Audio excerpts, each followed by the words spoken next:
Welcome to Ira's Everything Bagel, where I talk with intriguing people about everything, their passions, pursuits, and points of view. Are you a well-seasoned traveler? Do you think you've visited all the great spots in the world? More importantly, have you met interesting people in their own environment? Well, you may or may not have, but you'll learn about places and people you may not know from my guest, Tom Tarantino. He's an entrepreneur, private investor, and author, along with Barbara Scott, of Looking for Legends, whose subtitle reads in part, "Let us take you somewhere you've never been before." Looking for Legends will be available in April on Amazon, Barnes & Noble, and all the usual places. And for everything about Looking for Legends, look for their new website, lookingforlegends.com, coming up shortly. And Tom Tarantino, welcome to the show. Thank you for having me. I loved your donuts or your bagels. Yes, There you go. bagels, exactly. A great background. Thank you. They both have holes, but bagels are definitely different than donuts, and probably healthier too. Give us a little bit about your background, and I want to start close to home and travel with the Ghost Ranch, but give us a little bit of your background and why you decided to write this book along with Scott. We kind of fell into it. We were sponsoring professional squash tournaments in Philadelphia as America was going from the hardball game to the softball game.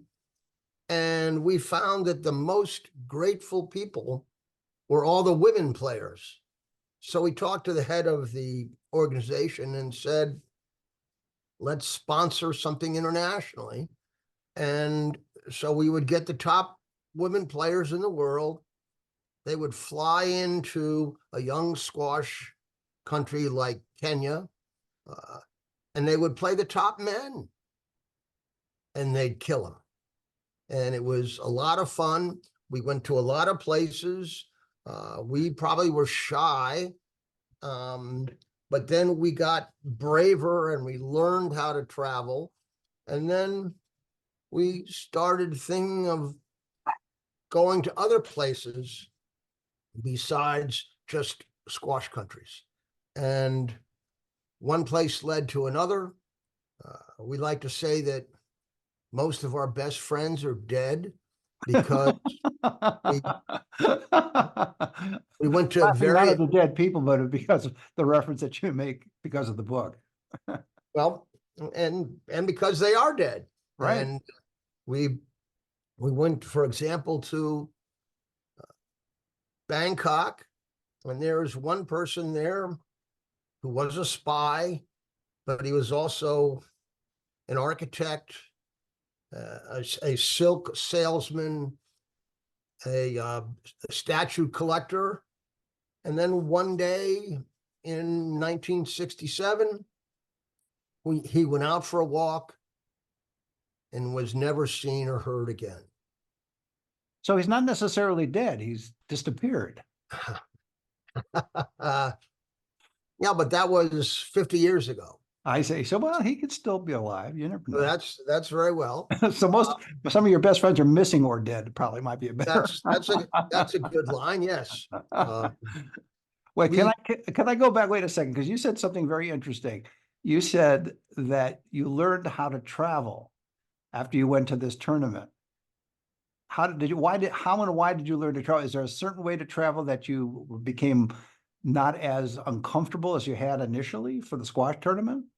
Well, it's all about, I mean, the most difficult thing about traveling is getting on the plane and getting off the plane, and when you do it and how you do it, because sometimes you can go from A to B to C, and it takes you less time than if you were going right from A to C.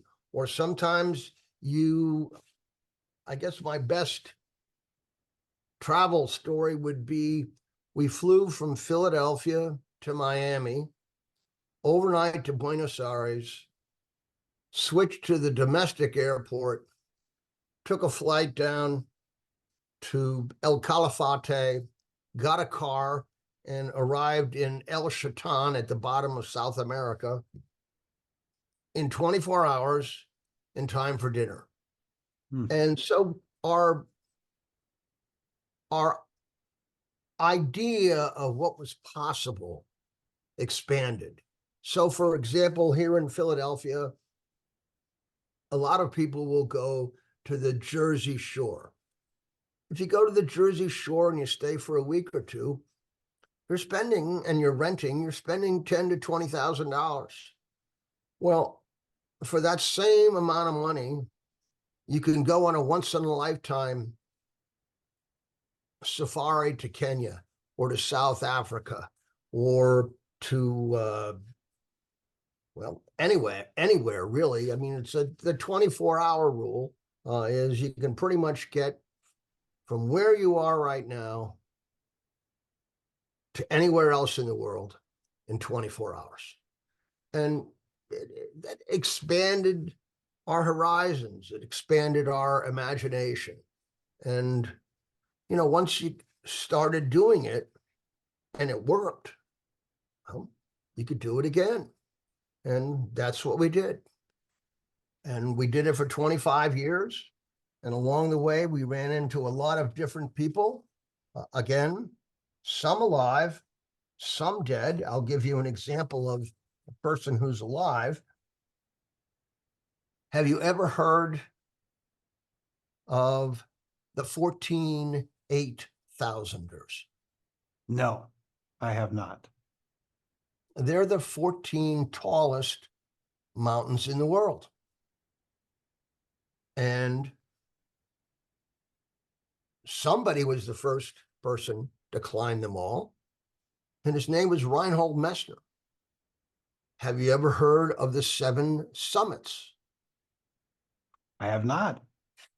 They're the 7 tallest mountains, one on each of the 7 continents. Someone was the first person to climb them all. Well, he wasn't the first person to climb all 7, but he was the first person to climb all 7 and all 14. Well, he lives in northern Italy, in a place more fondly known as South Tyrol. And he has created 6 mountaineering museums. And we came up with the idea. We went on a trip. We met him. People would say he was so crazy that he put handholds across his living room ceiling so he could climb across it upside down. He wasn't that crazy. They were in his basement. But then, because one of the museums was his summer residence, we went there and he told us how he came to buy the place. He saw that it was for sale, but he hired a straw buyer to represent him because he figured that if anybody knew that he wanted to buy the place, the price would just go up. Well, it turned out that the seller didn't want to sell to just another guy with money. He wanted to sell to a South Tyrolean. And he only wanted to sell to one South Tyrolean, Reinhold Messner. Mm-hmm. So it turned out to be a happy transaction. And it was happy for us. We saw the museums. We put our bags in the car and off we went for the next exciting adventure. What I like about your story is, and your book, is that you combine a sense of place and a sense of people. Well, here's why. Wherever we went, and we tried to go to the farthest out of the way places, the farthest away places, and wherever we went, we found somebody who captured the spirit of the place. They should be worldwide household names, but outside of their location, they're pretty much, were never known, or if they were known, were forgotten. For example, we went to St. Petersburg in Russia, and There we discovered a woman poet, Anna Akhmatova, who was a blazing star just before World War I. But then when you had the war, when you had the Bolshevik Revolution, when you had the Civil War, when you had the Great Terror, she was banned. And when I say banned, she wasn't even permitted to write poetry. So what she would do is she would get her friends, she would write a poem, they would memorize it, and then once they'd memorized it, she burned the poem. And she ended up outliving Stalin. She ended up being world famous. And there are a couple of statues of her in St. Petersburg, and her poems are great. And am I allowed to read you just one section? Because it's what captured my attention. Sure. In the years of the Great Terror, I spent 17 months in the prison lines. Once someone recognized me. A woman whispered in my ear, "Can you describe this?" And I answered, "Yes, I can." Then something that looked like a smile passed over what had once been her face. Hmm. So she was wonderful. Pablo Neruda. I'm sure have you heard of Pablo Neruda? Yes. Well, he was a politician. He had wonderful houses. He had an interesting life. He escaped. He was banned as well.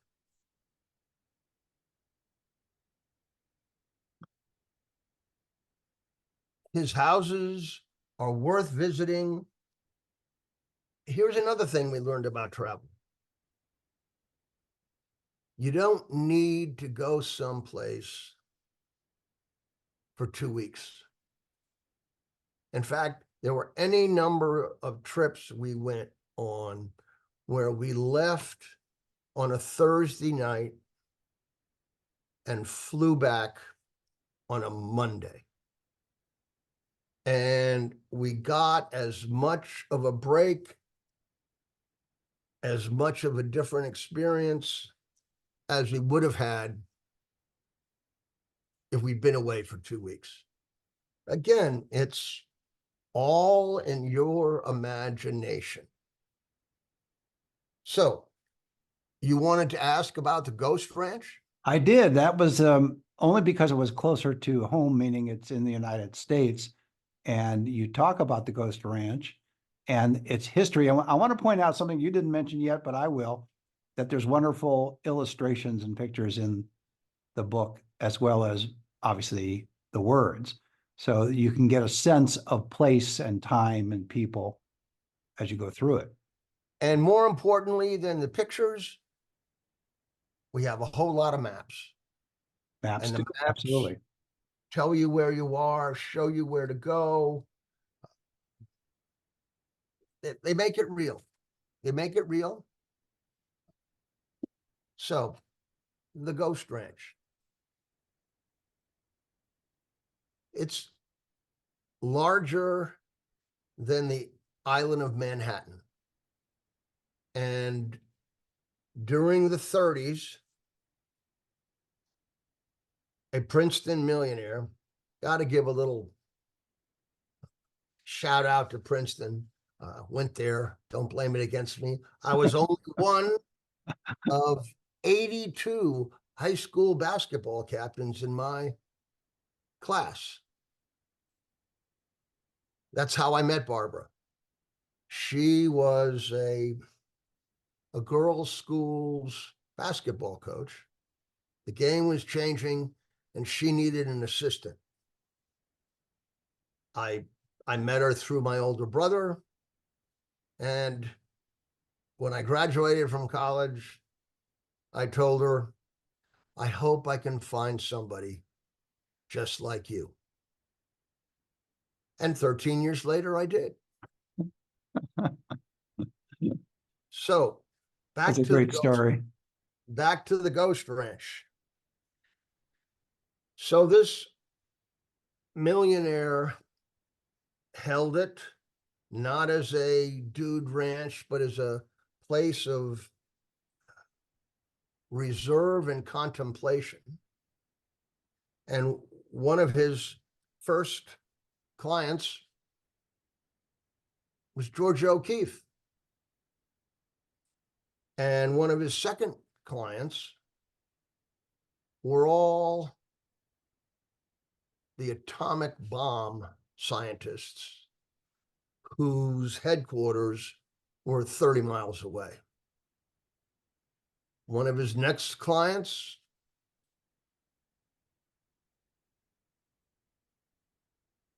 was a ground scientist, an archaeologist, and he came and found the greatest find of one particular kind of dinosaur ever found in the United States. And then, as he was getting older, he sold it to the church, the Presbyterians, and they still operate it, again, for wilderness retreats. But the place has also become a very famous movie lot. So if you remember City Slickers, it was filmed on the Ghost Ranch. There are not many places where you can go where there's nowhere there. Another place that we went to that was a nowhere place was Kaladhungi in northern central India. And it was there that a young man named Jim Corbett came of age and became the most famous man-eating tiger hunter in history. Killed more than 12 of them. He learned the language.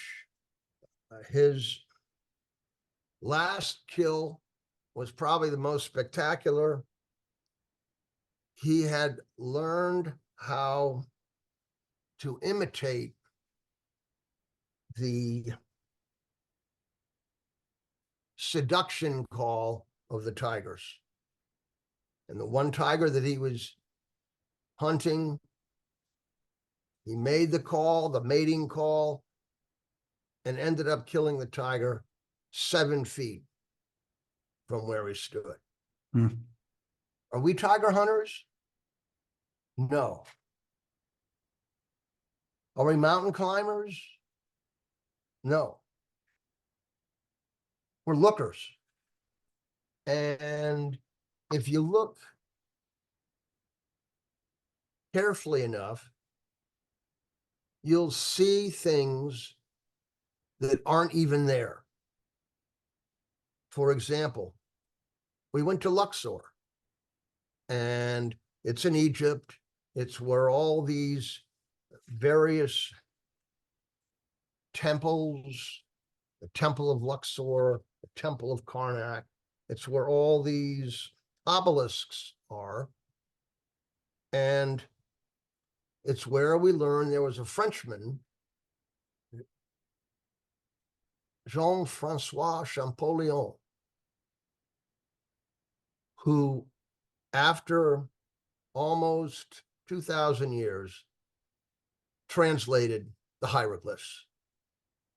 And he was so well known that he also discovered the Valley of the Kings where there are all these tombs. And one day the king of France asked him, if we were to get an obelisk from Luxor, which one would we get? He picked it out for him, and in 1836, it was mounted in the Place de la Concorde in central Paris. Now, it's one thing to think about central Paris, but when you're in Luxor, there's so much that surrounds you that you miss what's not there. And the fact that Champollion was so instrumental in moving what's not there. Question, how long did it take you to, the two of you, to write the book? Well, not just write the book, you put the maps together, the illustrations, pictures, etc. How long did it take you to put all that together? Because you're, in a sense, reliving your experiences and writing about them. You may have obviously taken notes during each trip, but how long did it take you to find it? We weren't reliving the experiences as much as we were planning the experiences, because once it dawned on us that this was a way to travel with a purpose, to look for the people as much as the places, well, I don't care how great a vacation is, how great a trip is. What's the longest trip you've ever been on? I'd say 2 weeks. Right. And how long did you spend preparing for it? A while. A while.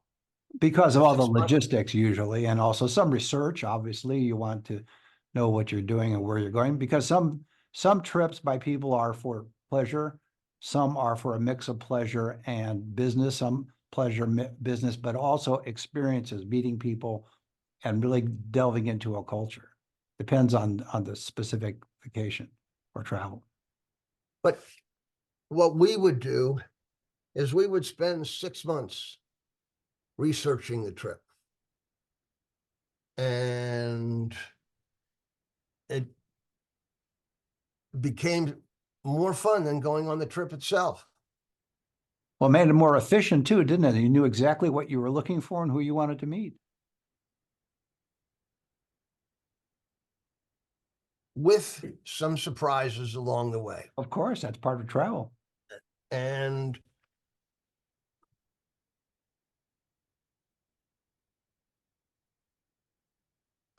here's one.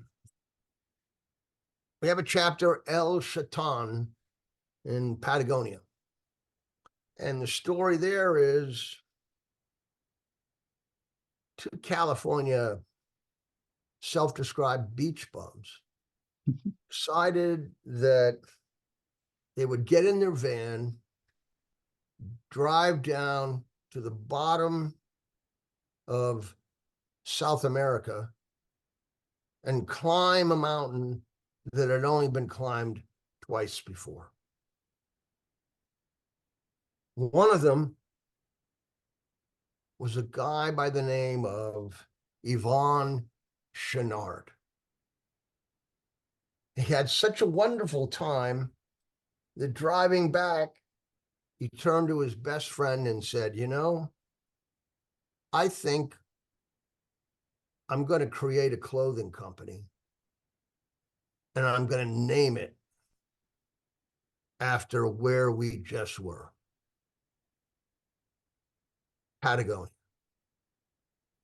And his friend, Doug Tompkins, said, well, you know, I like this outdoor stuff too.